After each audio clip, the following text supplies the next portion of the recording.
Bona nit a tothom.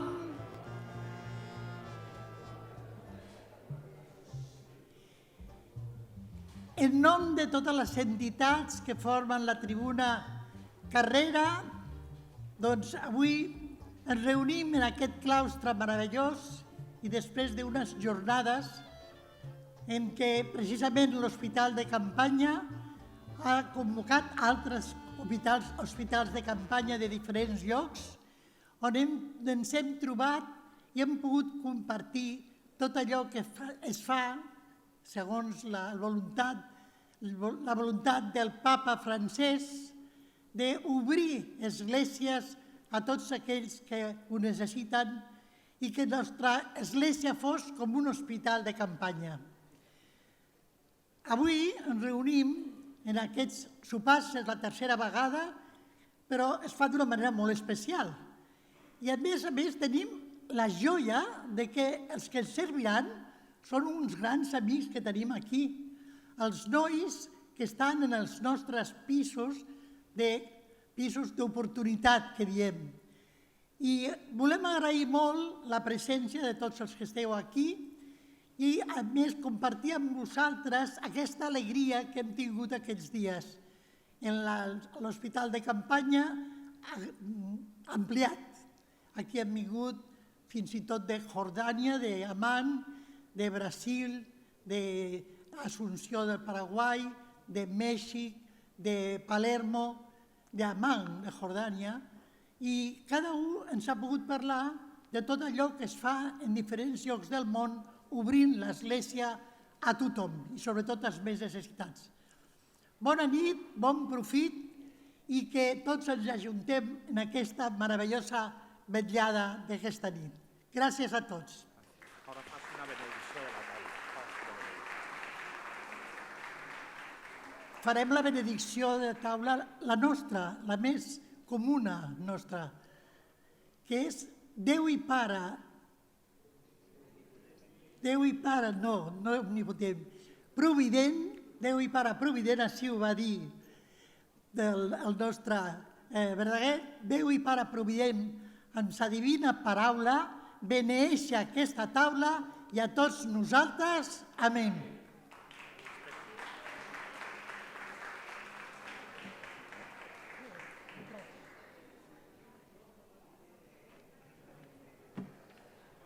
Molt bé, doncs com que hem beneït, podeu començar a sopar.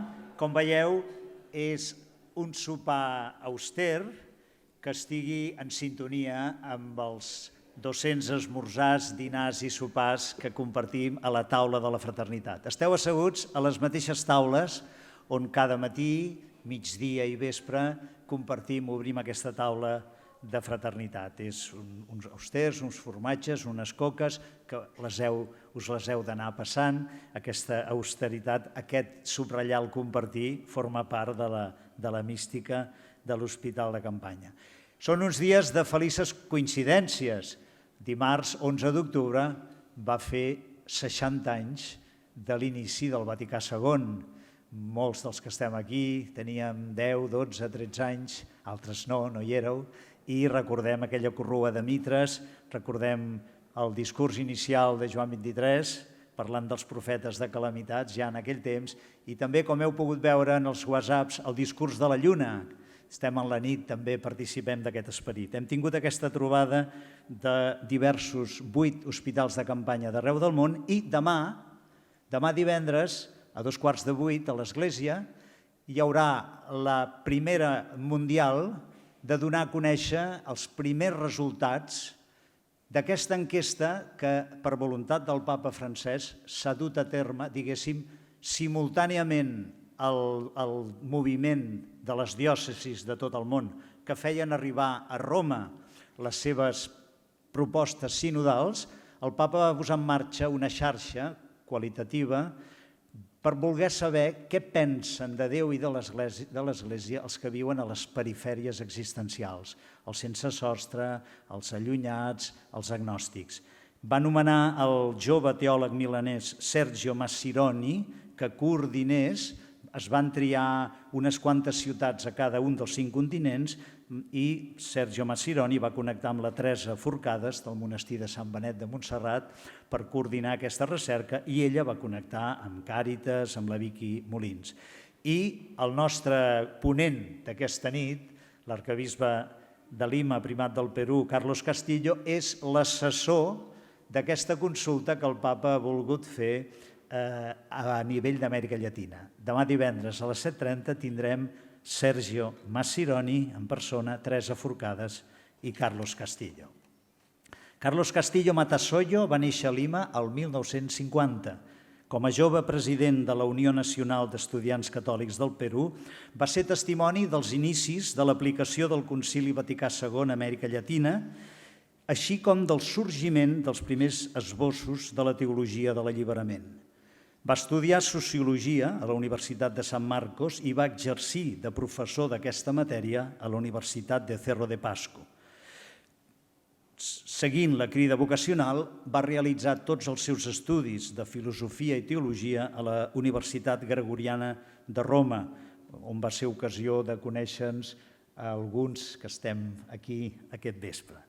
Després de ser ordenat prevere el 1984, va obtenir el doctorat en teologia amb una tesi sobre la conversió a Bartolomé de les Casas, un dels primers dominics que va defensar els indis. Això va ser el 1987.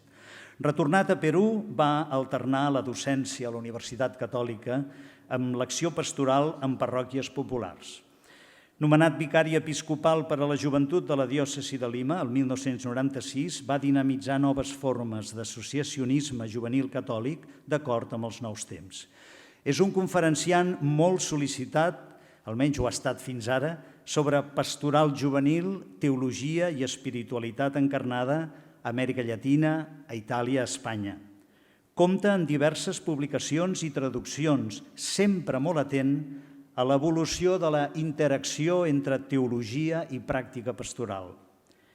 Ha fet les seves pròpies aportacions a l'entorn d'una teologia de la regeneració.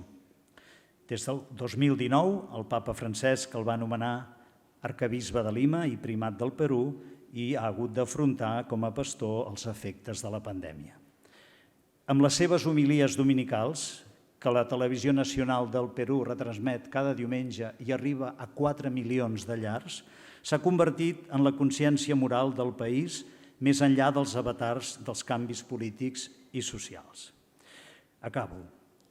La seva forma característica d'abordar la realitat es basa, com comprovareu de seguida, en una sàvia combinació del seu coneixement concret de l'acció pastoral, la seva sòlida formació teològica amb una especial atenció als referents bíblics més importants i una gran sensibilitat humana. Carlos, benvingut, estàs a casa teva.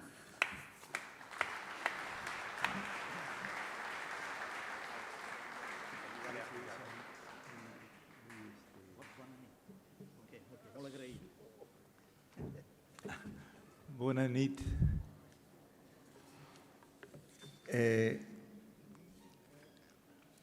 Bon vespre a tothom.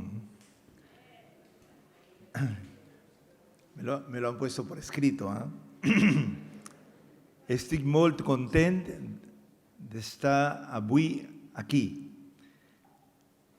En el sol obert ja fa tants anys pel gran bisbe Joan Carrera. Pau, ben a tots els ciutadans de Catalunya y las iglesias que y caminen. Muchas gracias.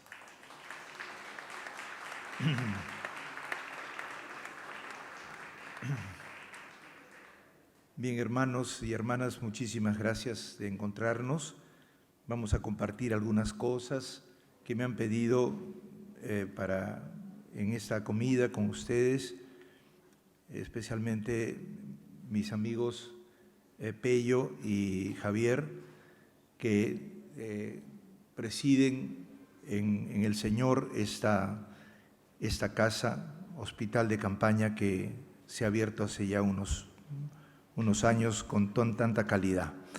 Bien, quería conversarles hoy día sobre los hospitales de campaña, de su presente, de su horizonte y de su futuro. Y eso significa que primero tenemos en cuenta que cuando el Papa Francisco usó esta metáfora para hablar de la Iglesia, se refería a la necesidad urgente de cercanía por parte de la Iglesia a las heridas de la gente pobre, marginada del mundo, de las periferias existenciales. Y decía, es tanta gente herida, que nos pide cercanía, que nos pide aquello que pedían a Jesús, cercanía, proximidad.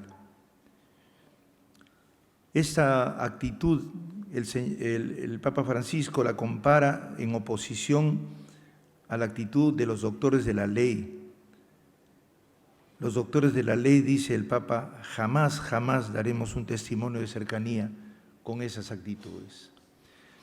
Y en ese sentido, el Papa no solo hablaba de parroquias o iglesias o experiencias, sino también hablaba de que toda la Iglesia se convirtiera en una iglesia hospital de campaña.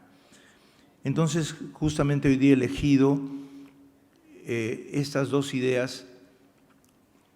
¿Qué cosas son las iglesias hospitales de campaña que se han creado y con las cuales hemos podido disfrutar en este encuentro que, gracias a Dios, se ha realizado? Llamamos encuentro mundial porque son las que existen hoy día en el mundo. Y todo lo que hemos aprendido, quisiera resumir algunas notas de lo que es la iglesia hospital de campaña concreta, cada una, y por lo menos un resumen de las ideas principales que hemos podido extraer de esta confrontación, de este encuentro, o sea, lo que llamamos el presente concreto del trabajo de estos años, con algún pequeño resumen y observaciones mío.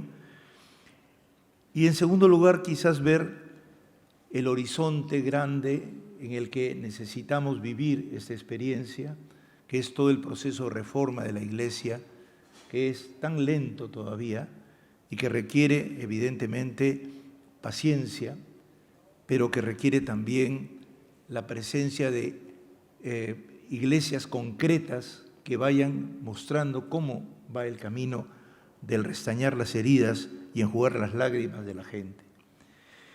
Y por último, dentro de este horizonte, ¿cuál sería el futuro? Y el futuro es un futuro muy difícil, como dice el Papa, un futuro accidentado, pero un futuro fascinante, en el que tenemos que entrar porque tenemos que asumir la cruda realidad que se está viniendo. Empecemos por lo primero, entonces, el presente concreto del trabajo de estos años.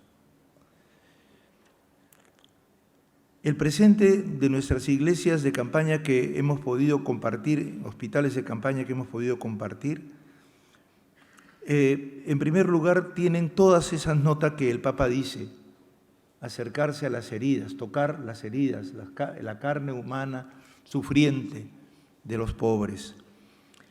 Y lo interesante es cómo se han ido convirtiendo poco a poco, desde el tocar las heridas, en comunidades pluriformes, en donde hay personas cristianas que son en su mayoría voluntarios, y simultáneamente hay la relación con gente de varias periferias distintas, pero en donde la nota fundamental es el aprendizaje a vivir en común, a compartir una vida juntos. Quisiera decir que mucho nos ha entretenido el poder explicar que se hace mucho trabajo social, pero no es la Cáritas ni una ONG.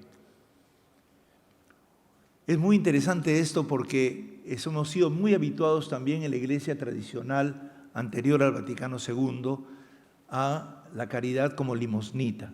Eso se superó con la asistencia social. Y después se superó cuando se dijo en la tradición de la doctrina social de la Iglesia, más elaborada, que la dimensión social es una dimensión intrínseca de la evangelización, que no es una cosa aparte, que no es una limosnita. Pues acá hay algo más. Hemos ido descubriendo estos días que la acogida, el ayudar en la documentación de los migrantes, en buscarles trabajo, de ayudarlos a insertarse en la sociedad, de encontrar un lugar de reposo, donde dormir, donde ducharse, de tener una casa, de ver su salud física, inclusive la más elemental y sencilla, como lo están haciendo ahora estos voluntarios y voluntarias que son médicos ya en jubilación, pero que no dan recetas, pero dan intuición de lo primero que uno puede estar enfermo. Tienen mucha sabiduría. Esto nos muestra que el punto más importante es que en el corazón de estas comunidades que se han ido formando como hospitalarias, casi improvisadas, casi según surgen los problemas, hay cosas que voy a llamar los aspectos más sutiles que se cuidan.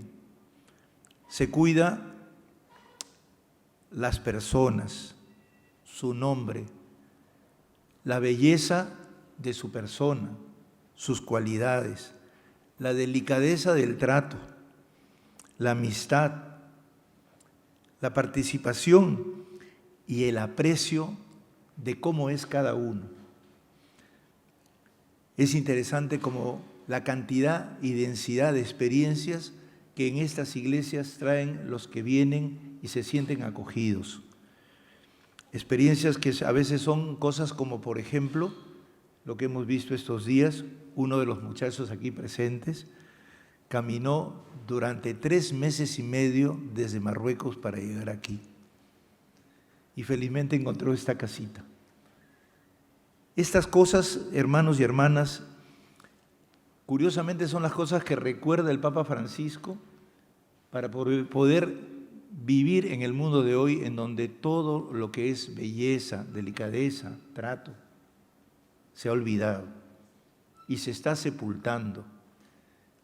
Y entonces estamos, a través de estas pequeñas experiencias, ensanchando otra vez el mundo de humanidad. Y es interesante también que muchos de los que vienen son personas que vienen también con su creencia, con su fe, con su religión. Y en estas comunidades estamos viviendo el encuentro tanto de la tradición cristiana como la tradición musulmana, la tradición budista, la tradición sufí y otras más que vienen, porque inclusive han venido también los del rito siro-maronita, que es católico, pero de Oriente. En todo caso, el solo hecho de que nos encontramos para conversar también está suscitando el encuentro para orar. Inclusive en algunas ya hay eso, a pesar de que no se ore exactamente a la misma visión y sentido de Dios, pero sí a la trascendencia que nos acomuna, porque nos sabemos orientados hacia más allá. Y en ese sentido, estamos ante un enorme desafío de poder acoger toda esta diversidad de elementos humanos que se desarrollan para poder aprender a hacer una forma de evangelización como cristianos. La mayor parte de los que ustedes vienen son cristianos antiguos y nuevos que se han renovado en la práctica de la fe durante muchos años de servicio y de compromiso. Y uno de los defectos que ha tenido nuestro catolicismo siempre ha sido un cierto proselitismo religioso, que no podemos hacer en este caso, porque tenemos que respetar el camino propio que cada uno tiene, que gracias al Vaticano II que hemos celebrado estos días, de hace 60 años, se despertó el sentido del respeto, porque el Espíritu Santo vive en todos y es necesario ver qué camino el Espíritu Santo ha hecho en cada persona, en cada comunidad, en cada experiencia religiosa. Por lo tanto, se está haciendo algo importante. Se está tratando de aprender a evangelizar con una serie de modos que requieren de nuestra parte una capacidad muy grande de una cosa que decía un gran evangelizador español, andaluz, pero que a la vez tiene un apellido que él siempre firmaba, Bartolomé de las Casas o Casaus, o sea que algo de catalán ahí, ¿no es cierto?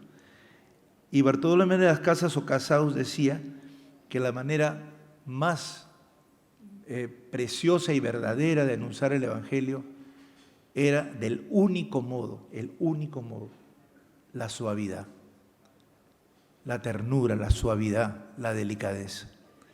Y eso es también una cosa que yo siempre he visto y estoy muy agradecido a mi amistad con mis amigos catalanes aquí presentes, con Lligadas, con Morlans, ahora con Jordi Bartomeu, también con Pello y otros amigos, que la cultura de ustedes como cultura catalana tiene muchas dimensiones de delicadeza, ¿no? Yo soy muy amigo de las Vedrunas, ¿no? Y Santa Joaquina de Vedruna es una de mis admiraciones. Tenemos que recoger de nuestras culturas siempre lo más hondo y fino, justamente porque siendo eso que se está perdiendo en el mundo, esa es la sabiduría escondida por siglos y que se revela a nosotros ahora en esta ocasión difícil del mundo. Todas inspiradas en un amor gratuito, en un amor que invita a reconocer siempre el valor del otro, a apreciarlo y a reconocer también los propios valores de la propia cultura. Por eso, una tarea muy grande para el futuro de esto que he señalado, que es este convivir juntos y compartir el espíritu de un misterio de amistad que surge entre todos los que componen estos hospitales de campaña, estas iglesias hospitales de campaña, es el que ya está siendo anunciado el Evangelio mediante el testimonio. No se reduce a eso el anuncio del Evangelio, lo digo aquí porque Morlans es un experto en el primer anuncio, ¿no? Pero ya vez pasada ya me aclaró que primer anuncio no significa, ¿no?, el anuncio número 1 y después viene 2, 3, 4, 5, ¿no? El primer anuncio es el principal anuncio que siempre debe procurarse, que es el Evangelio de la alegría y del amor. Eso, si no está en todos los anuncios, no hay primer anuncio. Lo que pasa es que la gente creía que primero, como dice el Papa en la carta a los jóvenes, ¿no?, creen que el primer anuncio es el primero, alegría, todos los jóvenes felices, y después vienen charlas, o sea, aburrimiento, dice el Papa, ¿no? El primer anuncio siempre es el anuncio fundamental que tiene que persistirse, que es siempre el amor. Eso ya se está haciendo. El asunto es cómo hacerlo explícito, y nos hemos planteado estos días la gran tarea de valorar el proceso que estamos teniendo para poder ver cómo ya el Evangelio está aprendiendo, a pesar inclusive de que muchas personas digan yo soy cristiano. No me interesa que digan que soy cristiano, pero sí que se viva ese valor que podemos compartir y que además esté en todos porque es propio del ser humano. Si hemos sido creados a imagen y para ser semejantes a Dios, quiere decir que todos tenemos la capacidad de amar, porque Dios es amor. Y eso, cuando se desarrolla entre culturas, entre gente y por medio de la cercanía, es una veta fecundísima para tener un anticipo de lo que queremos del mundo. Y yo creo que esas iglesias, hospitales de campaña concretas, están anunciando cómo será el futuro también. En ese sentido me parece admirable cómo los voluntarios ahora han ido cambiando. Los voluntarios ahora dan más tiempo, casi todo el tiempo. Antes daban unas horitas nomás, cada día se enamoran más.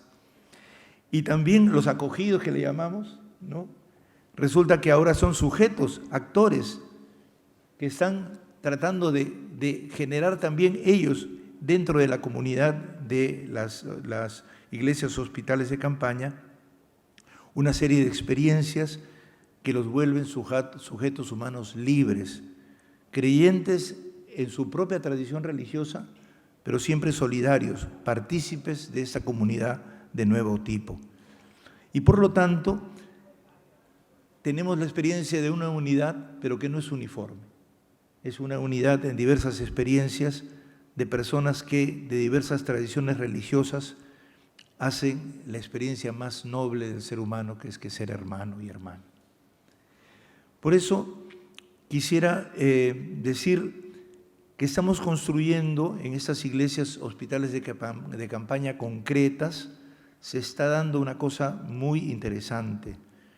Se está dando el prototipo de una construcción de un hombre y una mujer nuevos, que es lo que está pasando con el problema principal de las transformaciones sociales que vienen desde los años 60 y que no tuvimos muy en cuenta: el hombre nuevo, la mujer nueva. Hasta los grandes revolucionarios soñaban con el hombre nuevo, pero el hombre nuevo se ha convertido en el viejo hombre que busca solamente sus intereses. Y en ese momento se presenta como hombre nuevo el hombre libre que invierte y saca con la mayor maña posible, ¿no?, el dinero que pueda, especulando o haciendo que alguna gente se sufra para que uno pueda ganar más, como está pasando en tantas industrias de tanto tipo, que no digo que es de todos los industriales, ¿no?, porque hay gente muy honesta que está haciendo y trabajando por los demás, pero que hay esta especie de borrachera de la ilusión, de la especulación después de este problema que hemos tenido, esa novedad y problema de los años de la globalización, que han dado mucho dinero, pero que es dinero que debemos para pagar dentro de 70 y 80 años. Así que tenemos 70 y 80 años completamente empeñados. Cada uno nace con una deuda debajo del brazo. En ese sentido, es importante resaltar que el Papa Francisco llama la atención sobre esta necesidad de salir del ser humano encerrado y peleador por una identidad perfecta y por un yo absolutamente desarrollado que arrolla contra todo el mundo. Heidegger decía que somos arrojados a la existencia y decía también que el hombre es un ser para la muerte. Es interesante que los modernos parten del nacimiento, no parten del engendramiento.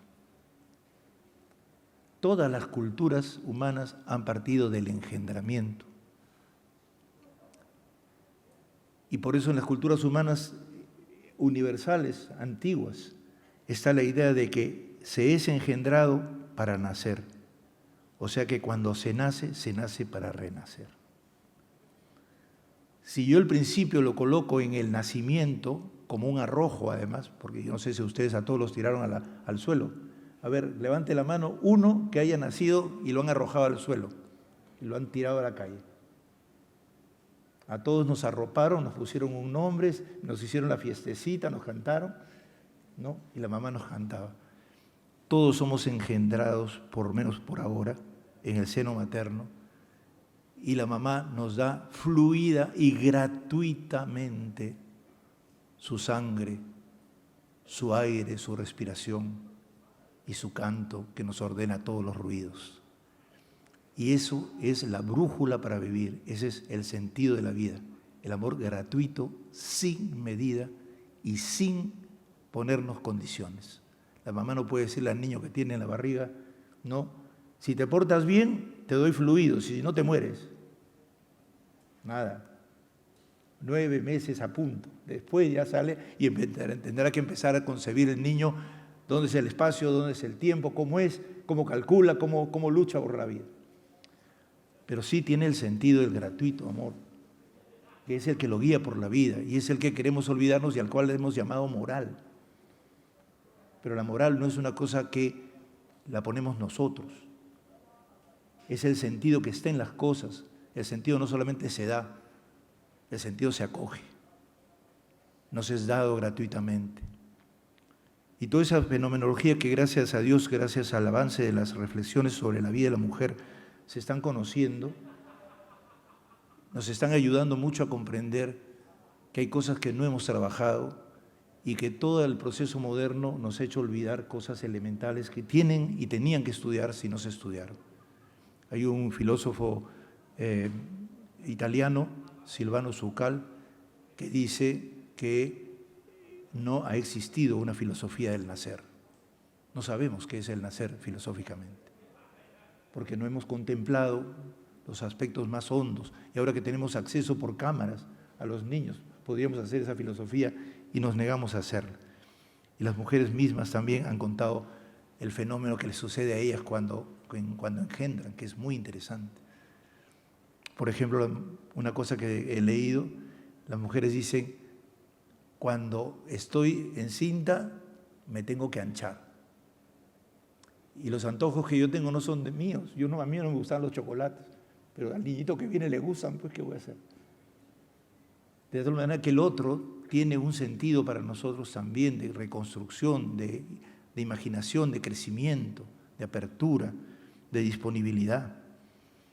En ese sentido, estos elementos que están presentes en la vida de nuestra actualidad humana, en estas pequeñas iglesias donde estamos, en cierto modo se comparten, se sabe aprender a vivir en la intemperie de la vida acompañados y por tanto en movimiento.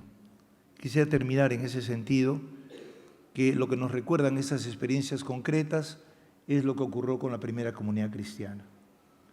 Vivida la comunidad cristiana en la crisis del Imperio Romano, en donde además dentro del pueblo de Israel las tensiones y las luchas por el poder terminaron primero con la destrucción del templo y luego con la guerra judía y luego con la expulsión de los hebreos del haz de la tierra, los mandaron a todas partes y ya desapareció Israel hasta los años 50, 60 del siglo pasado.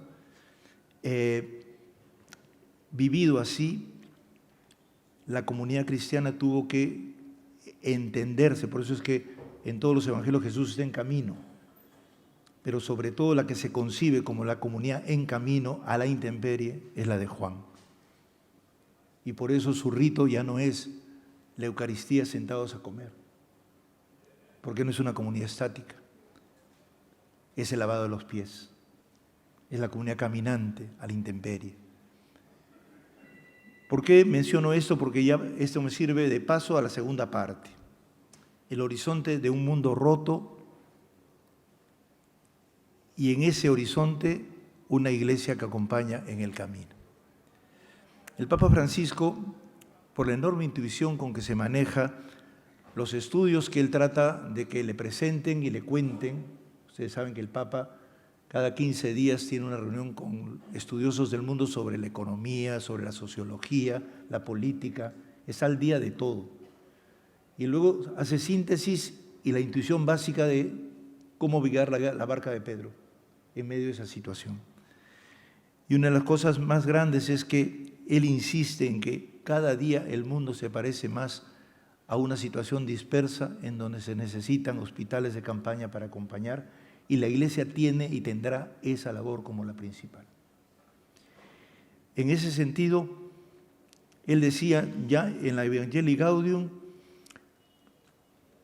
si queremos reformar la Iglesia, tenemos que renunciar a ciertas estructuras que aún siendo buenas, ya no sirven para la evangelización y exigen ser cambiadas. Entiendo perfectamente que todos nos acostumbramos, ¿no?, a lo tradicional y lo repetimos. Es propio de los ritos. Rito significa la repetición del mito. Pero, ¿qué pasa? Que si la experiencia cambia, los mitos que se elaboran para interpretar la experiencia también cambian. Y por tanto los ritos también tienen que cambiar. Y estamos ante eso actualmente. Ante una nueva experiencia humana peregrina, en donde el mundo se está dispersando. Estamos entrando en una crisis tremenda, en donde inclusive la posibilidad, el Papa ya lo ha dicho hace poquito, en su clamor por detener la posibilidad de la Tercera Guerra Mundial, el Papa está entendiendo que la nueva experiencia humana de dispersión y de conflicto debe ser vivida por todos nosotros como un clamor para unir a la humanidad. Probablemente es lo mismo que le pasó a Jesús.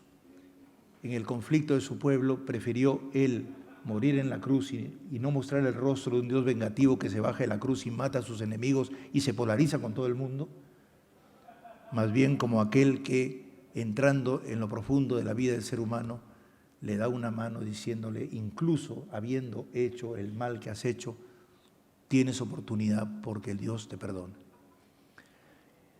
Esta situación difícil de Jesús, que yo creo que tenemos que volver a leer los evangelios al interior de una gran crisis para poder entender la nuestra y nuestra misión, en un mundo cada vez más fracturado, como el Papa ha señalado, y en crisis epocal, no en crisis pasajera, en esas crisis que Ferdinand Brodel dice son las crisis de 3, 4, 5 siglos, en donde los problemas inmediatos parece que fueran inmediatos, pero son históricos.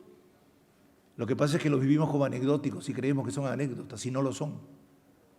Y por lo tanto hay que reparar en cada cosita que se dice, porque estamos resolviendo problemas grandísimos que se han acumulado durante siglos. El Papa dice, estamos avanzando hacia un mundo líquido, toma la frase de Bauman, y el gran problema es que podría evaporarse con el calentamiento global. El asunto es cómo mirar lejos, sabiendo que el mundo se está deshaciendo, sin pensar detener la historia y más allá de los intereses propios que nos enceguecen y nos impiden hacer proyectos realizables. El Papa dice, los únicos proyectos realizables tienen como base la hermandad. Los dos que algunos nos están proponiendo como proyectos realizables. La destrucción de una guerra para quizás volver o imaginar que vamos a volver a la situación de la posguerra, la post-segunda guerra mundial, en donde otra vez reconstruiremos con un plan Marshall todo. Eso es una quimera, porque el poder destructivo hoy día es muchísimo más grande. Y en segundo lugar, quienes lentamente van a ir destruyendo la sociedad basada en la ciencia a costa, no de la ciencia, sino del cientismo, a causa del uso de la humanidad, especialmente joven, para experimentos, y para así poder desarrollar la superraza humana, el transhumanismo que estamos conociendo que anda pululando por el ambiente. En cualquier caso, el Papa dice que viendo más lejos, que se viene un mundo fracturado, pongámonos en los zapatos de la humanidad peregrina que se avisora como tendencia, en donde entonces estamos ante el desafío de una enorme economía excluyente, de un crecimiento de la pobreza, de una acentuación de la guerra a pedacitos, del peligro de una guerra mundial, y todo esto se concluye en una situación nómade e inclusive flotante, donde lo único que nos queda es ayudarnos entre víctimas.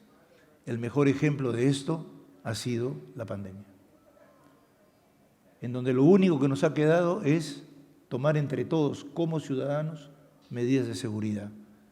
No nos ha gustado el lockdown, pero era necesario y era preferible hacerlo por decisión libre.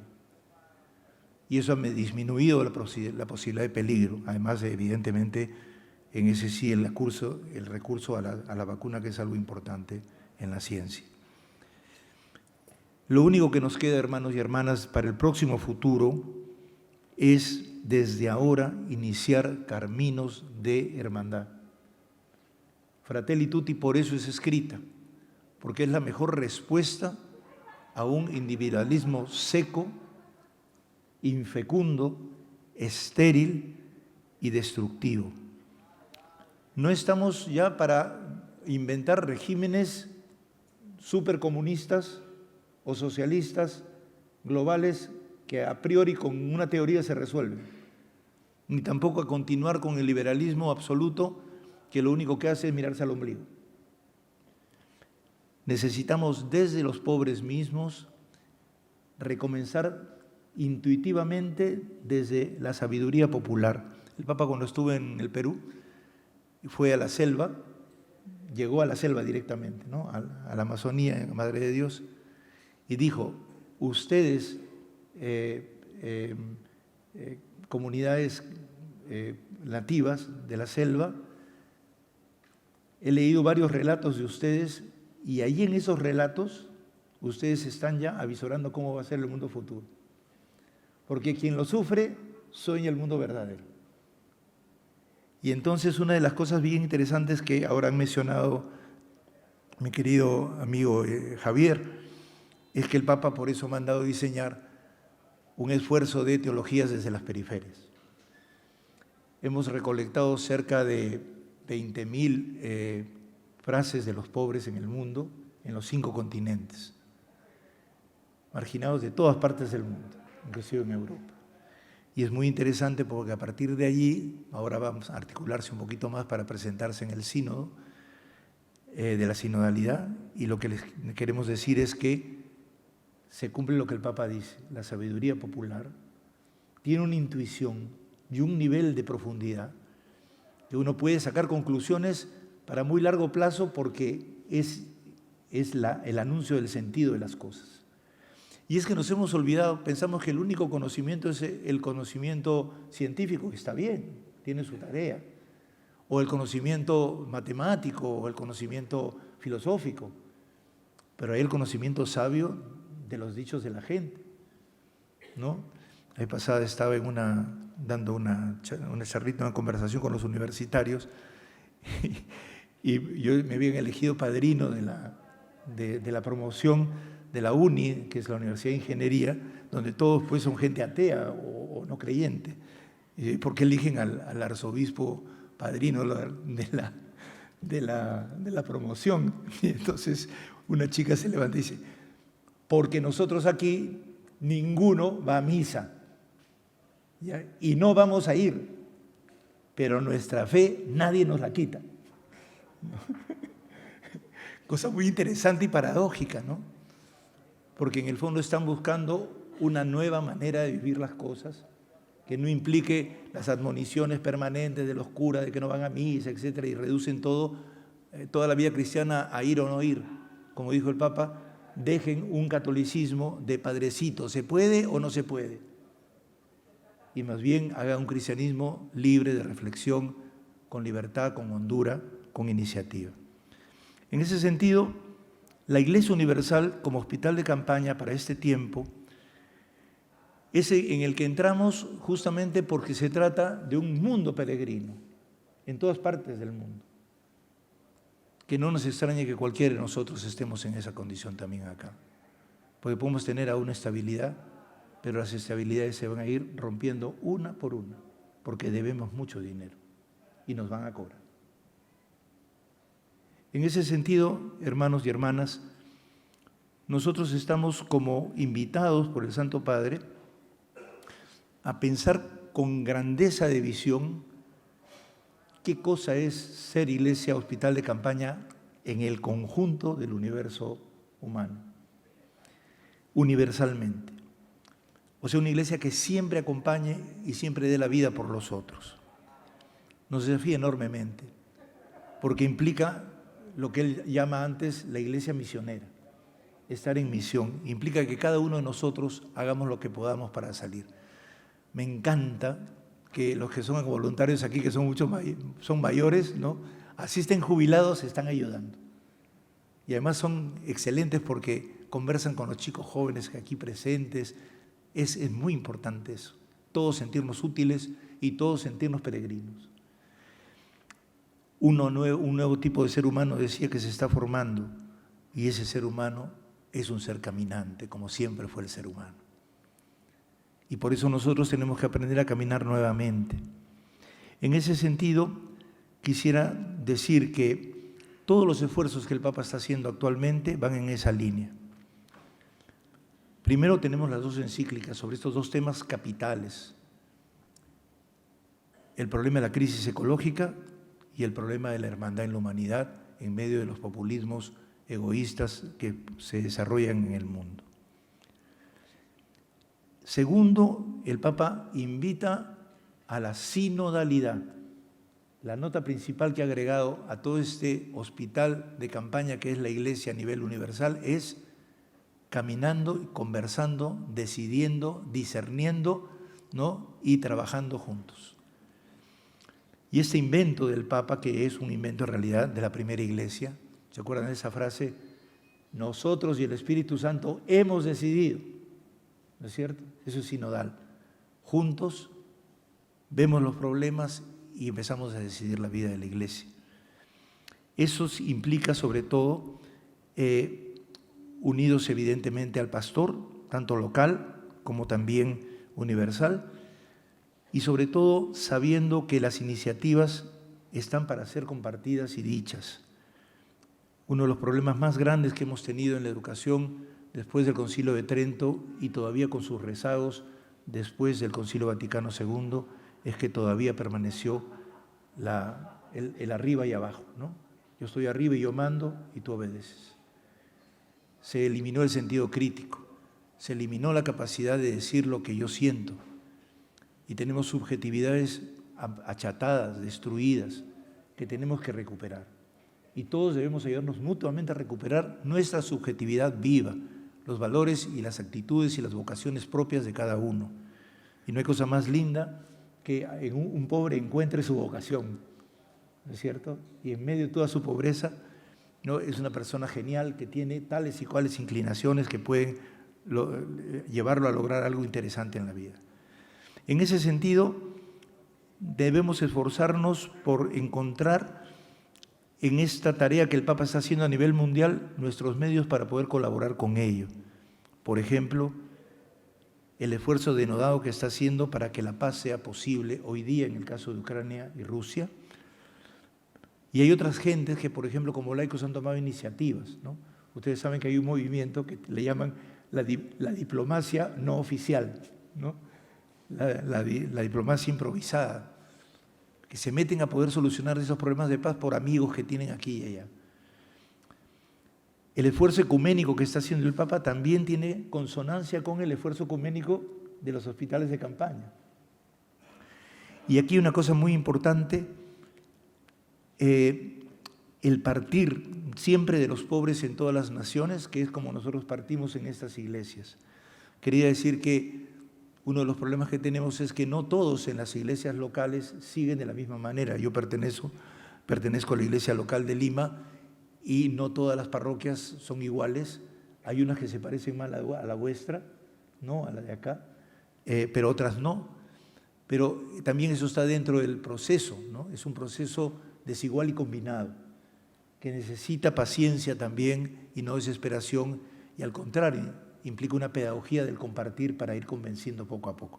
La sinodalidad tiene esa maravilla, que como nos reunimos en asamblea y discutimos todo, hasta los enemigos tienen muchas cosas que decir. Y entonces las compartimos y debatimos y llegamos a acuerdos. Por último, el Papa propicia una nueva reflexión que es necesario seguir a través del discernimiento, y el Papa valora que toda la experiencia, a veces para nada importante para mucha gente de la vida de los pobres, sea tenida en cuenta y en consideración. A todo el mundo le gusta que le tengan en cuenta su experiencia, ¿no es cierto? Y crecemos cuando se valora lo que hacemos y vivimos. El futuro, entonces, siendo este el horizonte, tiene como significación lo siguiente: será un futuro accidentado. El Papa dice, más me gusta una iglesia accidentada que una iglesia enferma. Porque la iglesia enferma es la iglesia que está encerrada en sí misma y no tiene nada más que decir que sí misma. En cambio, la iglesia accidentada es que sale pues y se enferma en el camino por haber hecho un intento.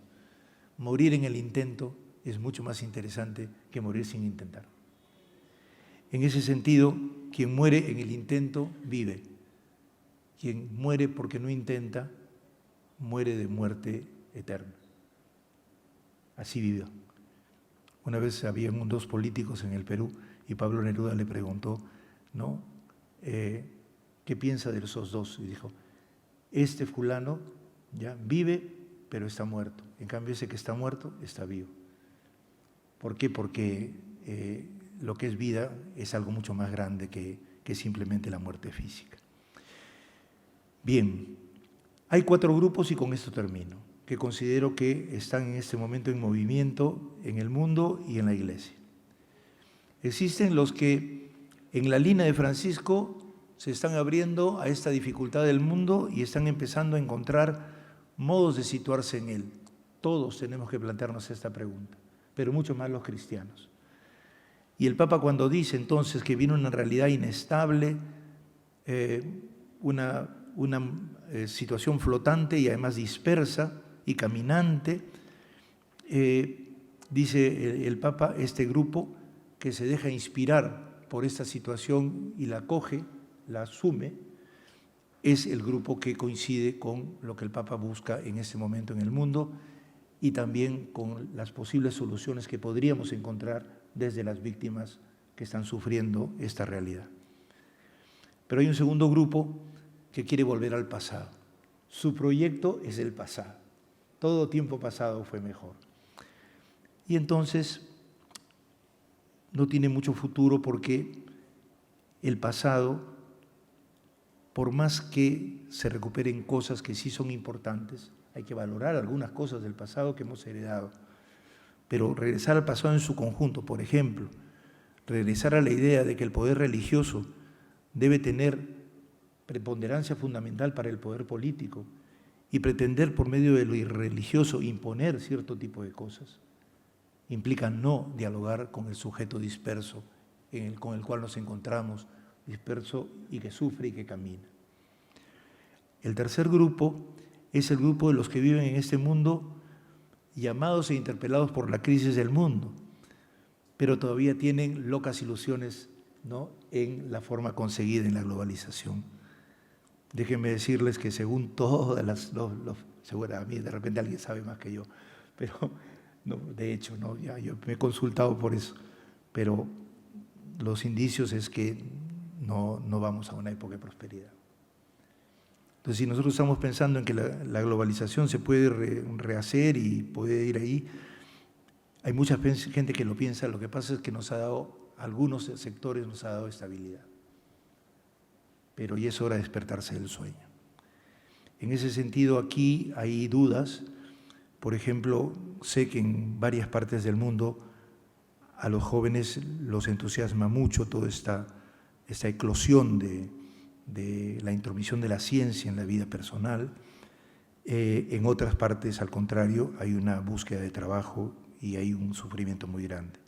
En todo caso, para situarnos en esta situación hay que saber bien si estamos entre los interpelados, para hacer esa interpelación una cosa seria, y sobre todo si somos católicos, el intentar comprometernos en un camino de reflexión, tomándonos en serio que la situación no va a ser afortunada. Y por último, está el enorme grupo de los que sufren, que puede ser que no sean conscientes de todo lo que pasa, pero que son la mayoría del mundo, son sus víctimas y necesitan crecer en su conciencia y dignidad. El futuro de la Iglesia dependerá de Dios y de la inspiración que puede hacer ese Dios, que es el Dios de la historia, que quiere salvar la historia, no condenarla. Y salvar la historia es hacer que justamente no se destroce. Ese Dios nos puede inspirar muchísimo por medio de Jesucristo a una experiencia de generosidad que significa dar gratuitamente y simultáneamente generar, ser fecundo. El gran problema de Occidente hoy día, marcados especialmente por la globalización última y por la crisis que estamos viviendo, es la productividad. Lo que necesita el mundo hoy día es generatividad, capacidad de generar y dar vida, capacidad de dar esperanza, capacidad de dar felicidad. Porque incluso los cristianos, como fue Jesús, derrotado en la cruz, nos generó a una vida buena, servicial, entrañable, testimonio del Padre y del amor eterno de Dios. Muchas gracias.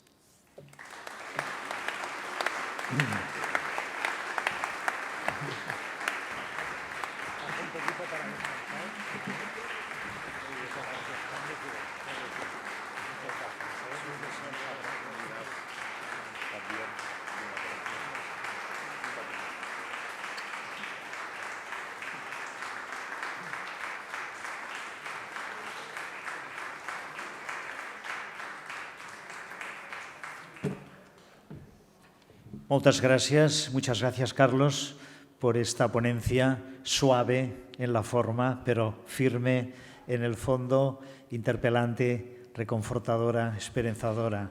Nos sentimos muy interpretados y a la vez interpelados, seguramente que fruto de estos 4 días, de estas interacciones, también de tus aportaciones, pues va a haber un antes y un después, creo, en el Hospital de Campanya de Santa Anna. Moltes gràcies. Bé, ara deixarem uns minuts perquè pugueu xerrar, pugueu intercanviar 5 minutets i procedirem de la següent manera. De vegades a la Tribuna Carrera utilitzàvem el mètode, per ser més precisos, d'escriure les preguntes. Aquest vespre ens ha semblat que aquí, en aquest claustre gòtic, que per cert, oi que sopar en un claustre gòtic dignifica? Podeu entendre per què convidem els pobres també a que sigui aquí on prenguin l'esmorzar? Perquè els dignifica i, com va dir el papa, tenen dret també a la bellesa i alhora ells dignifiquen aquell lloc. Penseu que a aquell lloc només hi venien els turistes, perquè aquest barri no és que no tingui feligresos, com tantes centres de ciutat, és que no té habitants. Aquest centre no té habitants, és un centre comercial. I aleshores com ho fas si no tens feligresos? Obrir-se a algun sector cultural o social. Ja us estic fent el sermonet. Com procedirem? Per tant, ara una estona de xerrada, de distensió, i després dirigirem el diàleg. El meu company, el Pello, el pastor de Santa Anna, passarà amb un micro i llavors qui vulgui fer una pregunta breu, que no sigui una altra conferència, el Carlos la podrà dir amb la pròpia veu des del micro. Ens ha semblat que avui podíem fer-ho així, ho provem. I llavors, des d'aquí, no sé si potser aniria bé sentir 2 o 3 preguntes primer, 2 o 3 preguntes seguides, i Carlos tomes nota i contestes ràfegues de 2 o 3 preguntes. D'acord? Vinga, doncs, bon profit, si encara queda del sopar. Bueno, me llamo Jorge y represento, bueno, no sé si represento, pertenezco, mejor, así no hago quedar mal a nadie, aquí a la parroquia, soy voluntario de la parroquia, también a familias, acompañado familias, que es un proyecto dentro, digamos, del Hospital de Campanya de la parroquia, y, por decir algo más, a Familias para la Acogida, que digamos, es una asociación del Movimiento Comunión y Liberación, que también acompañamos familias y acogemos a niños y a familias. Yo, lo primero, agradecer toda esta explicación y todo este despliegue, ¿no?, de esta nueva propuesta eclesial que sin duda, ¿no?, visto el momento actual, es necesaria. Es necesaria y la tenemos que ir dibujando, ¿no?, como bien has dicho, es decir, no es una propuesta cerrada, ¿no? No es una propuesta en que ya lo sabemos todo, sino que es una propuesta que vamos aprendiendo, ¿no? Yo te quería hacer una pregunta desde el punto de vista del cristiano de Europa, ¿no? Es un cristiano viejo, ¿no? En cierto modo, porque en cierto modo el bienestar nos ha parado, ¿no? Nos ha acomodado, nos ha aburguesado, ¿no? Lo hemos escuchado. Entonces, te quería pedir si podías contestar, porque es una cosa que nos viene a todos a la cabeza, ¿no? ¿Qué gano yo con meterme en este fregado, ¿no? Es decir, ¿qué gano yo en mi vida personal, en mi felicidad, en mi vida de fe, ¿no? Yo te agradecería que nos explicases eso, ¿no? Porque así vemos que el Hospital de Campanya no es solo un proyecto marxista o no sé, de gran cambio desde las ideas, sino desde las personas. Gràcies, Jorge. Anem a la segona pregunta. ¿Alguno quiere? Levanta la mano, por favor, le paso el micro. Molt bé. Per aquí tenim una paraula. Una breu presentació de quina entitat o associació representeu. Sí, soc Luis y pertenyo a Cristianismo del siglo XXI. A ver, quiero agradecer todo lo que ha dicho el obispo, pero tengo una gran pregunta para hacerle. Aquí sí me está buscando. Una gran pregunta para hacerle. Usted ha dicho que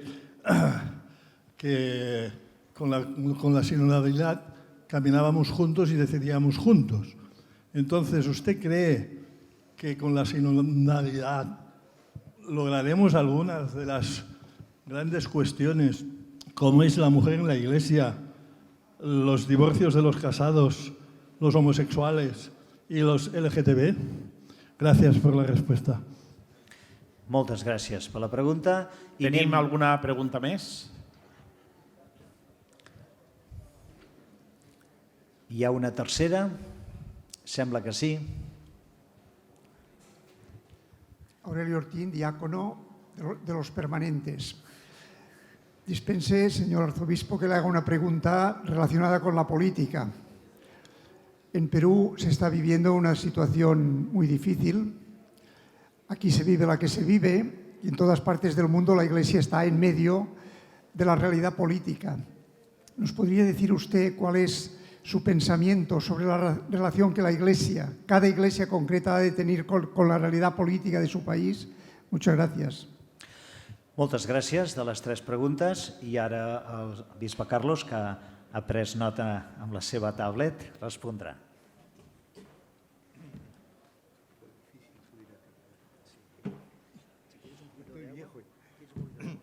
Ya no funcionan las piernas, ¿ya? Bueno, bien, respecto a la primera, que es difícil evidentemente porque nosotros sabiendo, bueno, en el caso de Europa, sin duda hay un más largo periodo de bienestar, ¿no? En el caso de América Latina, para ponerte el caso último, el proceso globalizador de los años 90 hasta ya el 2008 más o menos, generó una enorme ilusión, pero sí es cierto que se enriqueció un sector tanto dirigente empresarial como dirigente político y la clase intelectual. Y también los curas, a pesar de que no son muy intelectuales en el caso peruano, porque era el seto dirigente, pues. Y es cierto que había el famoso chorreo, hubo un chorreo, un goteo de dinero, pero que, diríamos, creó la ilusión, porque se dio tarjetas de crédito a todos, la gente, digamos, compraba crédito y ahora tiene que pagar. Y ahora se acabó los créditos y las dádivas que se daban antes, ¿no? En ese sentido, ¿qué ventaja, tú dices, qué ventaja tiene para mi vida personal o provecho? Evidentemente no tiene que ver nada con el dinero, porque con esto no se gana nada, ¿no? El asunto fundamental es que una cosa que nos ha dañado humanamente, porque lo dice Jesús en los Evangelios, ¿no? No pueden servir a Dios y al dinero. El dinero encierra, ilusiona, mucho más si es más fácil y más accesible como acá, pero emborracha también, ¿no? Y emborracha seriamente porque, digamos, genera una manera de concebir el mundo que pone todo en cantidades y la calidad humana se va por los suelos, ¿no? Yo creo que es la única manera de explicar las crisis humanas que hay en Europa, ¿no? Las crisis de soledad, los abandonos, las rupturas, inclusive cosas como ahora es muy fácil cambiarse de sexo, por ejemplo, entonces muy bien, ¿no? Plata y se acabó. Pero me estoy jugando la vida, estoy tomando una decisión fundamental. No es tan fácil. Sin embargo, se simplifica y se piensa que todo técnica y numerariamente eso va a producir fruto. Y lo que produce es un proceso degenerativo humano sin referentes, sin valores. ¿Se acuerdan que en la época que hablamos de la posmodernidad, ¿no?, se decía pues la especie de debilitamiento de los valores, ¿no?, el hombre débil, pero un hombre sin referencias, ¿no? Bueno, eso tiene su correlato actualmente, ¿no? ¿Cómo llenamos las faltas de referencia? En gran parte se llenan, ¿no?, con más dinero, con juegos en la bolsa, con cambio de relaciones, con juego. Está bien, se puede seguir así individualmente, correcto, pero como sociedad en su conjunto estamos fracasando, pues, porque nuestras generaciones futuras no tienen noción de la complejidad de la vida. Si la vida está pensada toda como una medición económica, entonces al parecer van a tener futuro dentro de ese ambiente, pero ¿es vivir eso? O sea, el gran problema filosófico de ¿vale la pena vivir? Está planteado directamente a nosotros. Y yo creo que está por ahí. Yo pienso que los frutos de un compromiso en esas experiencias que estamos viviendo nosotros es de suma, profunda y bellísima felicidad, que nos repara, nos hace ser humanos, permite el desarrollar las posibilidades de compartir. Es realmente la generación de una nueva humanidad. Lo que pasa es que es tan chiquita que uno no piensa que ahí esté el núcleo del futuro, pero es como una semilla. El reino de Dios es como una semilla, ¿no?, que se plantó un campesino en su huerto y surgió un árbol y vinieron las aves del cielo a posarse sobre él, ¿no? Bien, esa sería mi respuesta, ¿no? Lo que uno gana, si se puede llamar ganancia, no más que ganancia o provecho, es crecer en generatividad. Los estudiosos psicólogos de un tiempo, no sé ahora cómo es, ¿no?, pero sobre todo los trabajos de Erik Erikson muestran que la etapa más feliz del ser humano es cuando genera. Y cuando genera no solamente hijos, sino cuando genera creativamente cosas que valen la pena para dar vida a otros, ¿no? Lo que no más nos hace felices es eso. Y yo creo que en eso tenemos que plantearnos, ¿no? Y eso no es un problema solamente de las mamás, también de los papás, ¿no es cierto?, de los varones también. Por si acaso el primer varón engendró a Eva, al revés, ¿no es cierto? Por eso en el Perú le llamamos a la mujer costilla, ¿no? Eso tiene un misterio, no sé por qué razón está así, ¿no? Se le da cualidades maternales a Adán, habría que estudiar ese asunto. La segunda, sí, la sinodalidad escucha, comparte, discute, también discierne sobre criterios, especialmente los criterios del Evangelio, pero entre las cosas más importantes que tiene es que comprende. Y uno de los grandes problemas que tenemos antes de tomar decisiones sobre cosas que están pasando hoy día, sobre todo en Europa, pero que existen hoy día en todo el mundo con los LGTB, etcétera, es que antes de juzgar tenemos que comprender. Y dentro de eso hay que ver los límites que tiene tanto una manera de entender el género como otras maneras. Una cosa es, por ejemplo, el tema de la mujer, es muy importante en el asunto del género, porque no es posible que una señora que trabaja igual que un varón gane menos, por ejemplo. Son los famosos derechos de la mujer, ¿no? Pero ahora hay toda una serie de cosas que se han agregado que hay que estudiarlas con tranquilidad y hacer una evaluación ponderada. Yo no soy partidario de apresurarnos en esos casos. Y requiere, evidentemente, lo que pasa es que ustedes, yo entiendo que están en una situación muy de emergencia porque ya están haciéndose decisiones de todo tipo al respecto, ¿no? En todo caso, sí creo que las decisiones serán, además, por si acaso le digo al compañero amigo que ha hablado, sinodalmente se plantea que todos tratamos las cosas, escuchamos todos. Luego, algunos que son los responsables resumen y sintetizan y preparan las decisiones. Y al final se hace una predecisión y luego la decisión final siempre la toma uno. O sea, no, el proceso es inverso, no es que el uno dice la decisión y todo el mundo se calla, pero es una cosa ponderada en conjunto y para eso es la forma como el Papa está trabajando ahora, ¿no? Cuando hay alguna cosa que decidir, siempre consulta, escucha a las personas más responsables, que son dedicadas para eso, y finalmente, eso sea, todos, algunos, uno, ¿no? Ese es el proceso. Pero les digo eso, vamos a tener muchos temas muy difíciles de tratar, pero es mejor tratarlos y tratar de comprender y avanzar juntos que decidir a tontas y a locas con la primera cosa que a uno se le ocurre. Ese es el gran problema del apresurarse, ¿no? También el demorarse tiene problemas, pero yo prefiero demorarme a tomar una decisión apresurada. Y lo tercero era sobre lo político, pero decía un pensamiento sobre lo que está sucediendo, no me entiendo. De la Iglesia. La relación de la Iglesia De la Iglesia con la política. Ya, muchas gracias. Bien, el asunto fundamental es que la Iglesia, dentro de su devenir histórico, y empezando por Jesús, sabe que los seres humanos necesitan de la política para poder orientar sus vidas y dirigir sus sociedades. Sin embargo, hay el aspecto prepolítico, digamos, del sentido, de la ética, de la moral, etcétera, que está bien expresado en Jesús, ¿no? Jesús, cuando Pilato le pregunta, ¿eres tú el rey de los judíos? ¿Eso te lo han dicho otros o lo sabes por ti mismo? Entonces le dice, yo sí soy rey, para eso he venido, para ser testigo de la verdad. O sea, hace una particularización del sentido de la realeza que tiene. Es una realeza para anunciar la verdad.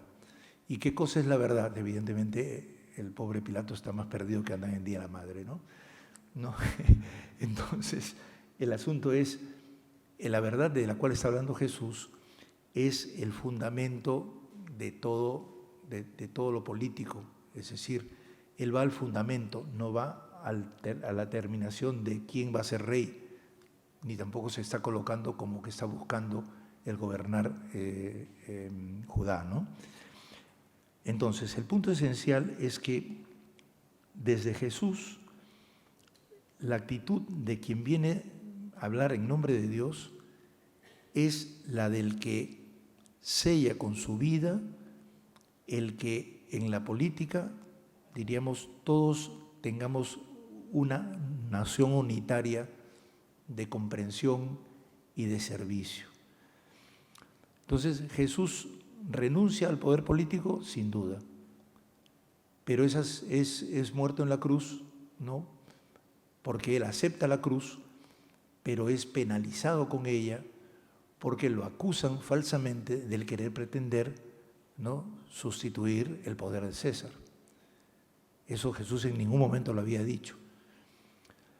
De tal manera que el punto esencial es que en política nosotros hay una fórmula actual de la doctrina social de la Iglesia que dice: nosotros buscamos el bien común en la política.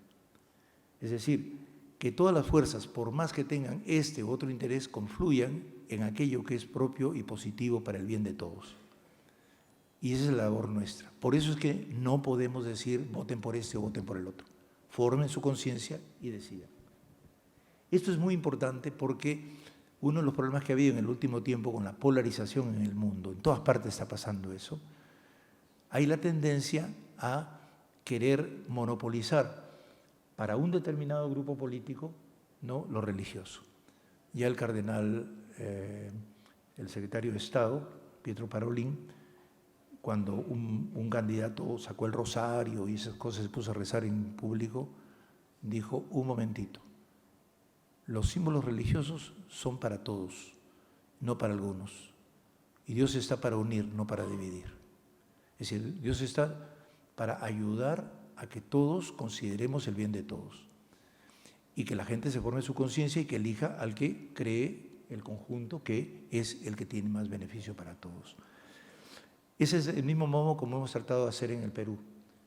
De hecho, no todos lo hicieron. Algunos sacerdotes, por ejemplo, decían que había que votar por este o contra este, en razón de que por ejemplo, lo acusaban de comunista. Pero cuando se decide un voto, no se decide porque es comunista o porque es fascista. Cuando se decide un voto, se decide si es el más adecuado y oportuno para gobernar en este momento. O sea, el principio realidad, el principio realismo, es lo que prima en una votación siempre. Por eso es que nosotros no podemos decir nada al respecto. Podemos decir simplemente, formen su conciencia de quién es el más adecuado para beneficiar al bien común. Si por eso nos acusan de que estamos haciendo política, yo no tengo ningún problema. Pero que nos acusen porque estamos con tal grupo o tal otro, eso es muy grave, porque la Iglesia está haciendo un daño muy grande. Pero yo creo que eso es algunos excesos de algunas personas, no es la visión general de la doctrina social y no es la acción general de la Iglesia y del Episcopado, ¿no? Y ahora que soy parte del Episcopado, me hago solidario con el Episcopado mundial. Gracias, Carlos. Creo que tenim temps per una segona ronda. Yo creo que puedes permanecer aquí, si te parece, tomando nota.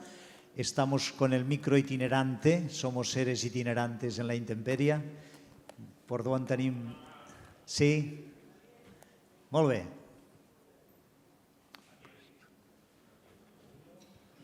Sí. Jo, Mercè, de la Pastoral Obrera, que, bueno, muchísimas gracias por todo lo que has sugerido, que, bueno, tenemos deberes para pensar, ¿no? Desde la Pastoral Obrera, que son movimientos de acción católica que se centran sobre todo en el mundo del trabajo, también en el mundo de la política y del compromiso en las asociaciones, a veces constatamos que el mismo declive que observamos en la Iglesia lo observamos igualmente en las asociaciones de vecinos, en las asociaciones culturales y en el mundo político, ¿no? Donde nosotros no hacemos política desde la cumbre, sino desde la base mayormente, ¿no?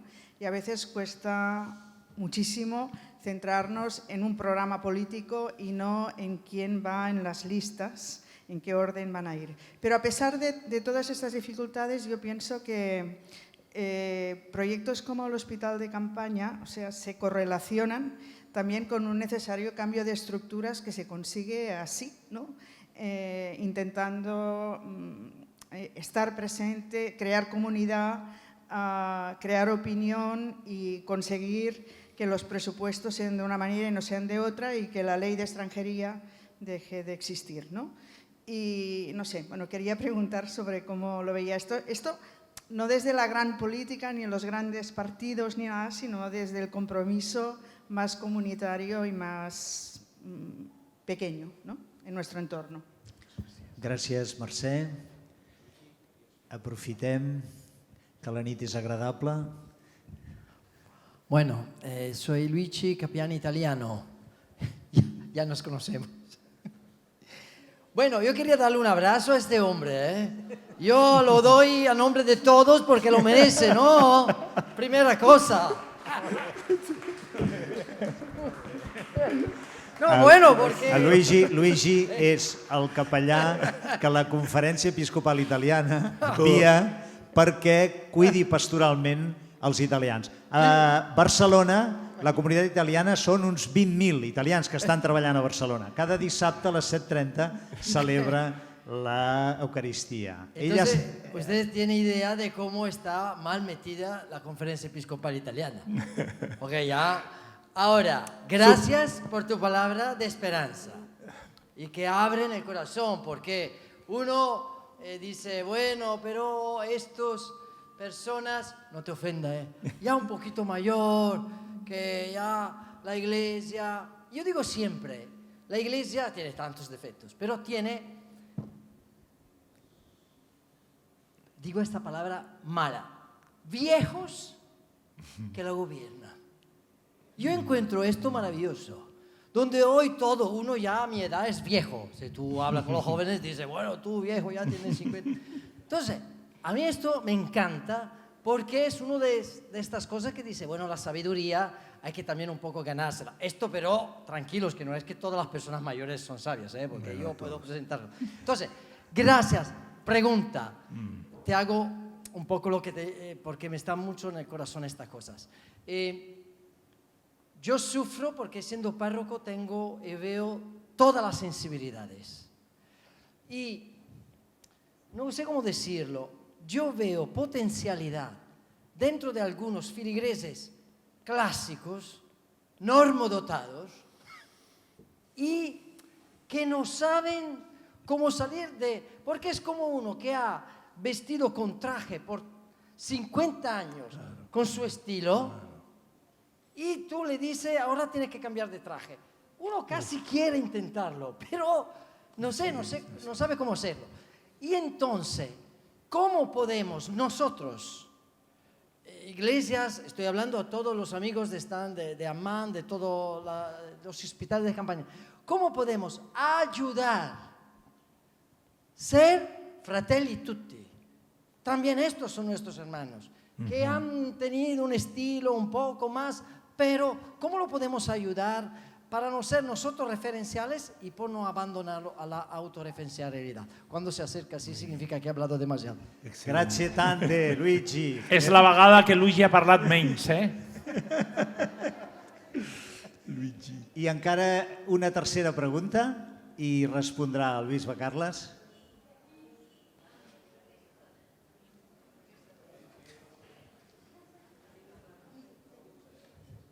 Hola, muchas gracias por todo lo que ha dicho, que me ha entusiasmado. Entonces, yo tengo una gran preocupación, que es si el hospital de campaña se puede acercar un poquito a los presos de las cárceles que hay. Conozco un poquito lo que hay por Sudamérica. Aquí, agraciadamente, que igual estamos un poquito mejor, pero para mí son gente que necesita mucha ayuda. Y entonces esto a mí me preocupa mucho, los prisioneros. Y prisioneras, claro está. Bien, si hay alguna idea de hacer alguna cosa. Sí. Moltes bien. gràcies. Ya. Tenemos ya 3 preguntas. Carlos. A ver, sobre la primera no estoy ahorita últimamente al tanto, más fui también asesor de un sindicato hace años cuando era profesor de sociología en Cerro de Pasco, en el sindicato minero, por eso conozco a los sindicalistas bastante. Siempre el problema ha habido, no solamente ahora en la época de crisis de las organizaciones, sino que siempre ha habido el problema de que asociarse para ciertas cosas, como es un fin muy inmediato, cambian los fines inmediatos normalmente salario, ¿no?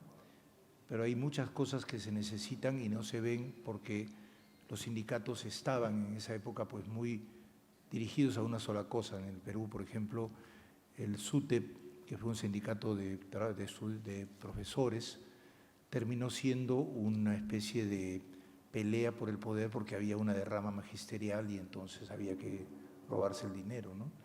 Entonces se generaron mucho, ¿no? Ahora, el asunto es que los problemas de diverso tipo continúan y muy bien se podían tratar para comunarse y poder, por ejemplo, lograr las cosas que tú me has planteado antes, ¿no? El asunto es qué camino lleva al asociacionismo o a la asociación. Y ahí viene el problema, que hay cantidad de impedimentos ahora porque la gente no tiene trabajo, busca aquí, no tiene tiempo, tendría que delegar que alguno lo haga. Hay muchos problemas para eso, aunque en estas sociedades todavía hay gente que tiene un poquito más de tiempo, ¿no?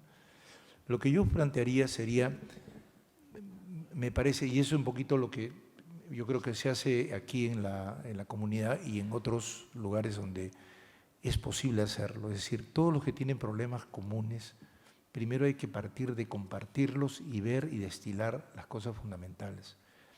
No puede haber asociación simplemente reivindicativa, por ejemplo. Es posible, puede haber instantáneamente, después se deshace.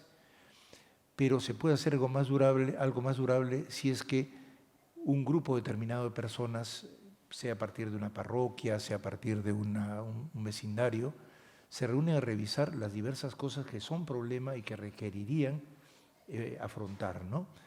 En Milán, en Italia, hay un grupo dirigido por el profesor, que es un economista, el profesor Mauro Magatti, que ha logrado que en los edificios,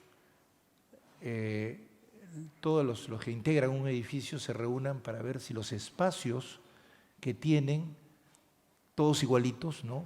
todos un espacio para el televisor, todos un cuarto para el juego de niños, todo así. Se pueden compartir y de tal manera que se rehace el edificio con bases comunes, en donde hay salas de ver televisión comunes, y así entonces tienen mucho más espacio para las casas. Y han reformulado varios edificios de Milán. Esa es una manera de organizarse para vivir con un poquito más de felicidad y más de respiro. Entonces, yo creo que el problema número uno está en superar el sujeto individualista, que todo lo tiene si él gana solito y solito se lo come, solito todo lo hace solito. El aislamiento permanente nos está matando a todos en todo el mundo. Nosotros tenemos la experiencia de las ollas comunes ahora en la emergencia, que empezó con la iniciativa de unas cuantas señoras porque ya el límite mayor había llegado, no había que comer, y vienen a tocar la puerta de Cáritas y nos dicen, estamos dispuestas a armar una cosa grande si es que usted en la misa le dice a la gente que nos regalen frijoles. Y entonces yo salí el domingo inmediatamente a decirle a la gente, llegaron 3 toneladas y se empezaron a organizar, y la idea es que Cáritas no repartía por repartir, repartía como digamos dando siempre a organizaciones que se encadenan. Y en ese momento tenemos un encadenamiento de cerca de 500 no comedores, porque eso es una experiencia anterior, ollas comunes de emergencia, que en este momento estamos ayudando a solucionar ya la nueva etapa que es esta de ahora, con el problema de la crisis económica, ¿no? Pero en fin, o sea, las cosas tratando en común, debatiéndolas, escuchándonos, hablando y aprendiendo a tomar decisiones, aprendiendo a hacer apuntes, diciendo, esta es la síntesis, este punto 1, punto 2, eso hay que hacerlo ahora en vida de vecino, porque el mundo se nos está yendo de las manos y si por lo menos el espacio inmediato que tenemos no lo aseguramos controlado por nosotros, no vamos a esperar que el alcalde venga a solucionar el problema, ¿no?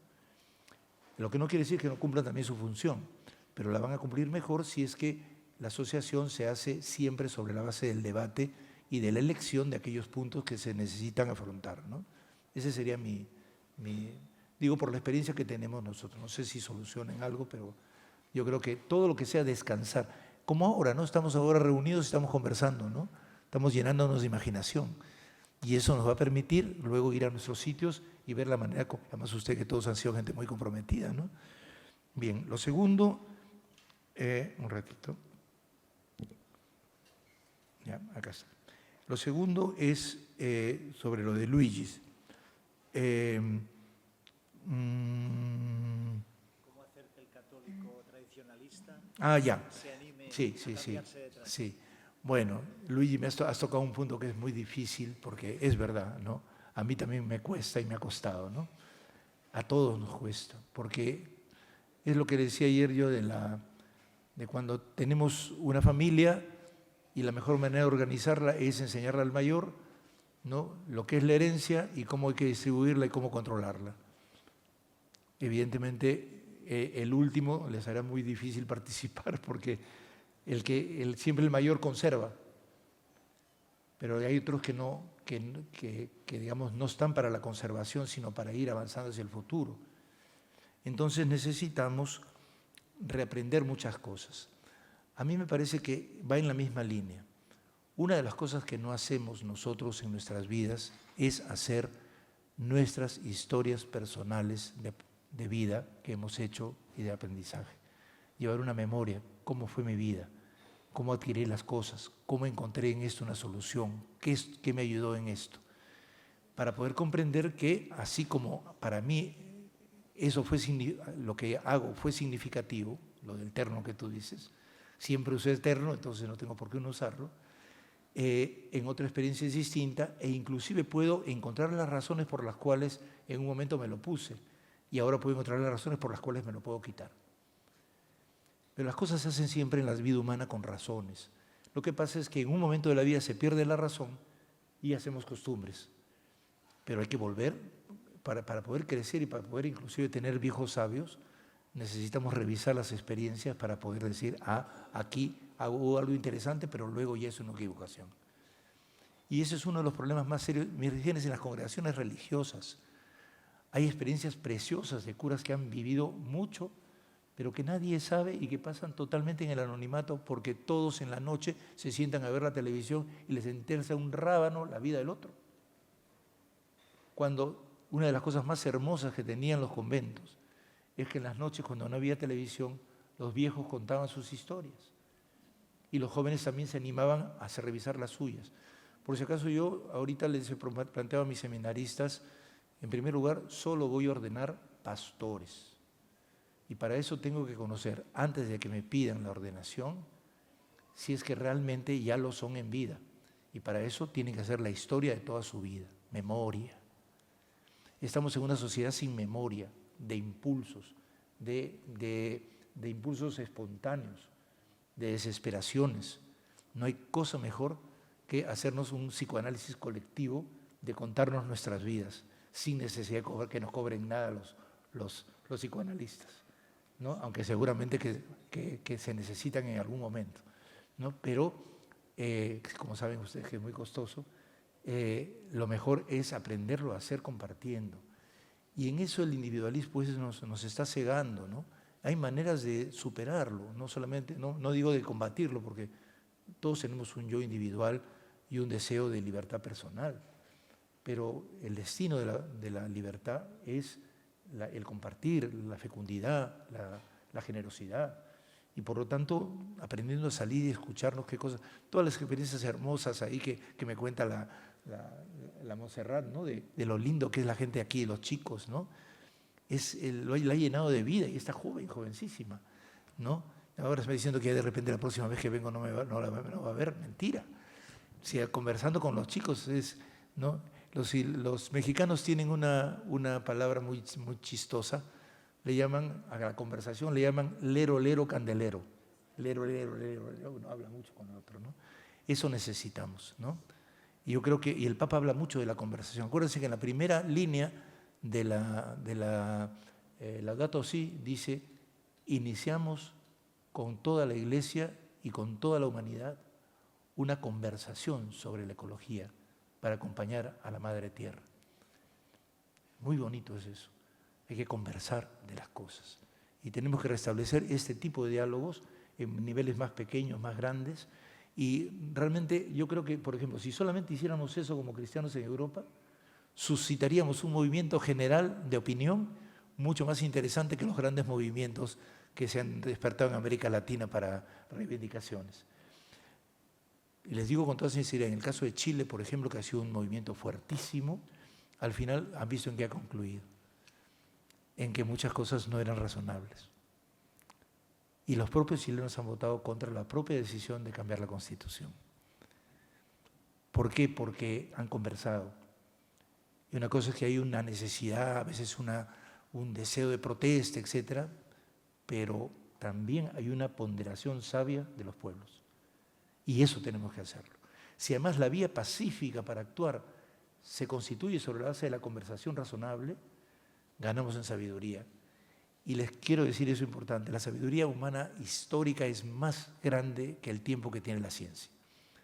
Es más, yo creo que la ciencia, como decía Pascal, ¿no? El espíritu de geometría descansa sobre un espíritu infinitamente superior, el espíritu de fineza.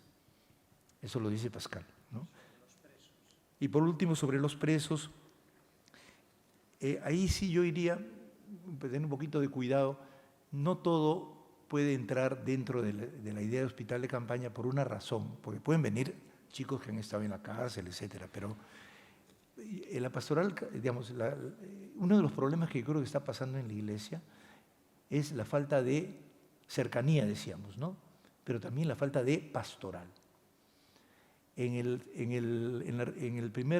la primera asamblea sinodal que tuvimos el 20, a inicios, antes de la pandemia, se planteó algo así como, eran 35 pastorales que necesitábamos en Lima. Estamos ahora poquito a poco implementándolas. Pues la pastoral es un sector concreto de un conjunto de gente que se dedica a seguir un mundo específico. Y el mundo de las cárceles tiene toda una lógica que necesita la gente preparada, las personas adecuadas, evangelizadores adecuados para el tipo de problemas que plantea la cárcel.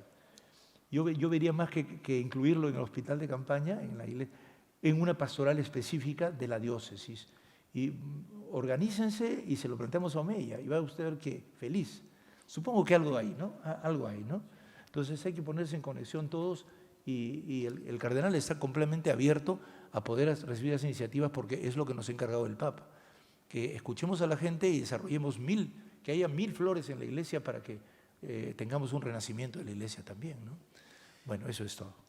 Gràcies, Carlos. Em diuen d'organització que ens queda, si us sembla bé temps, per a una última tongada de 3 preguntes, i no marxeu perquè acabarem fent un gest col·lectiu. Per bon d'anda, el micro, aquí. Sí. El teu nom?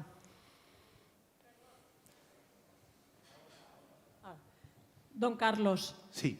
El teu nom i on col·labores?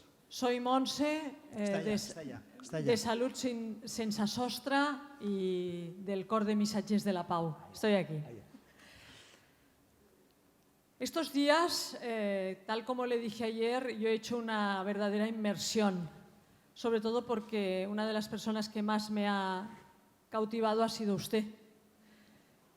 Y la verdad es de que una de las cosas que anteayer aprendí es sobre todo lo que usted decía de cambiar la teología de la liturgia por la pastoral, ¿no? Que llevamos mucho tiempo en la liturgia.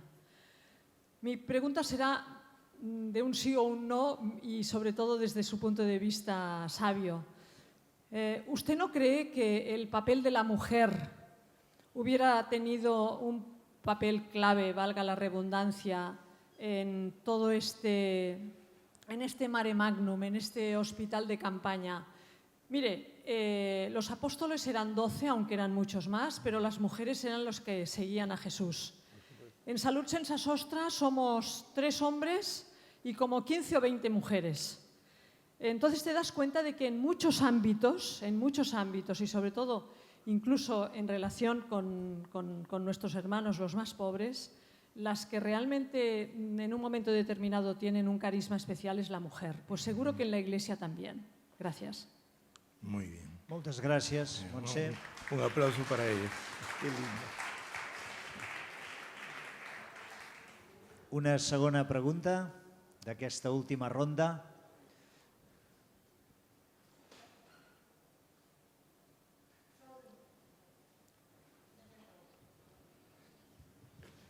Estem, llavors, no? Bé, doncs si no n'hi ha cap més, Carlos.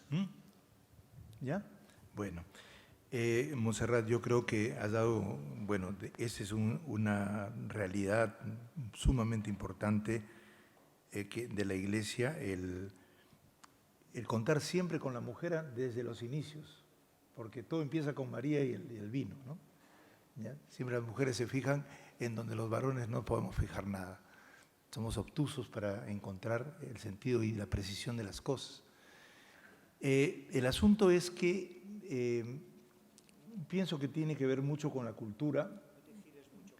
Tiene que ver mucho con la cultura y digamos, la presencia, y creo que todos tenemos que reconocerlo, de un cierto clericalismo y machismo que considera a la mujer como un instrumento útil, pero no como sujeto y como persona, y que, diríamos, inclusive tendría que tener justamente mayor protagonismo y presencia real y reconocida en la Iglesia, ¿no? Ese tema lo estamos trabajando, el Papa es especialmente, diríamos, sensible a esto. Lo que pasa es que hay como una serie de acúmulo de legislaciones y cosas que siempre han prescindido de la mujer, que no se pueden así superar de un momento a otro, pero creo que estamos en buen camino en el sentido de que en la sinodalidad, uno de los temas que creo que en el sínodo se va a plantear justamente es la redefinición de la presencia de la mujer en toda la Iglesia, ¿no? Yo sé que además hay muchas que están ya organizando ahora el sínodo en diversas comisiones, y lo más probable es que sea uno de los temas de sinodalidad más importantes, ¿no? Se ha planteado, por ejemplo, en Lo importante es que ahora se hable y se diga dónde está y lleguemos al núcleo central del problema para que no se repita, para que lo superemos, por lo menos lo empecemos a superar desde la raíz misma. Porque si se trata simplemente de dar mayores funciones, inclusive el tema de la ordenación, que es una de las cosas más complejas y más difíciles, porque hay toda una tradición ahí, el asunto es que también hay que plantear que no se convierta en ningún clericalismo al revés, ¿no? O sea, porque después puede pasar. Es como sucede cuando los chicos pobres llegan a ser sacerdotes y después son más tiranos que los ricos, ¿no? Porque sucede así, ahí se busca el estatus, ¿no? Supongo que eso no es lo que se busca normalmente. Hay un deseo de participación y de apoyo muy grande, ¿no? En el sínodo ese, la primera asamblea nacional que hicimos, una señora que fue la mamá de uno de mis amigos se levantó, ¿y cuándo nos ordenan de diáconas? ¿No? Y todo el mundo aplaudió y tiene razón, ¿no? Pues parece que está discutiéndose eso, por ejemplo, ¿no? Hay alguna experiencia en la historia de los orígenes en que hubo diáconas, ¿no? Las diaconisas, ¿no? Entonces, todas esas cosas son parte de lo que será la agenda del próximo tiempo. Entonces, llenémonos de paciencia, pero también de esperanza, porque el Papa lo que dice es, justamente porque viene una nueva época y muchas cosas deben cambiar, porque no vamos a tener un mundo estable como el que había, y se va a necesitar otra manera de vivir la Iglesia. Aprovechemos para discutir las cosas y ver cuánto avanzamos. Yo creo que eso va a ser interesante por eso. Por lo menos se calcula que los que van a asistir al sínodo van a ser algo así como 2.000 personas. O sea que el sínodo de la sinodalidad, y va a ser, ya acá anunciado, que se prolonga hasta el 24. O sea que la asamblea de los 2.000 que van a venir el 23, en octubre, tendrá una asamblea final ya el 24 para decidir todas las cosas básicas de la Iglesia sinodal en el futuro, ¿no? Lo cual quiere decir que no solo serán obispos, sino será un sínodo. Ah, sí, claro. Con Se llama laicos sínodo de los y laicas. obispos. Se llama sínodo de los obispos porque normalmente, como en el Concilio de Jerusalén estaban los apóstoles, ¿no? Pero la participación es amplia, sí. Muchas gracias, Carlos. Muchas gracias. Nada más. Queremos despedirte, queremos hacerte un regalo, que te lo lleves en la retina y sea de imaginación. Y es que te vamos a despedir con algo muy catalán, en que la mayoría de los que estamos aquí lo hemos hecho, que és cantant l'hora dels adeus, fent una rotllana. Demano que 12 persones vinguin aquí per poder fer una rotllana. Llavors, els que esteu tocant més al claustre, sisplau, a partir d'aquí aneu a omplir la rotllana del fons. I d'aquí aneu, els que esteu més tocant, Pau, fes una mica de conductor, perquè ens hem de donar les mans, no sé si per davant o de costat, per fer una única rotllana i cantar l'hora dels adeus. 12 persones que vinguin aquí. Aquí s'hi entra per la porteta que hi ha darrere del pou. Voluntaris, voluntàries que vulguin venir a fer la rotllana aquí. I recordeu que demà divendres a les 7:30 a l'Església hi haurà la primícia de donar a conèixer els resultats d'aquesta enquesta sobre les perifèries existencials. Un fort aplaudiment pel bisbe Carlos.